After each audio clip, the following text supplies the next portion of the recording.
Sige! Mamayaman na! Tingnan natin. Sige, ano ang tinuro ng unang araw? Oh, ikaw. Oh. Ang kasal sa kana. Ano ang nangyari doon? Ikaw? Oh. Wow, water dito. Very good si Teacher Dan. May mga natutunan na. Okay. Sige, punta naman tayo sa pangalawang araw. Sino ang nagturo ng pangalawang araw? Teacher. Sige, sino?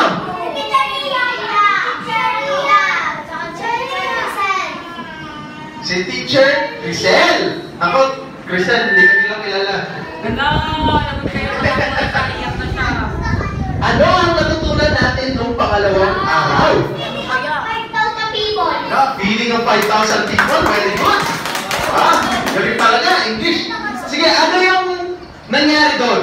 Sige, anong nangyari sa feeding of the 5,000 people? Ikaw nagturo, hindi ka pwede. Sige.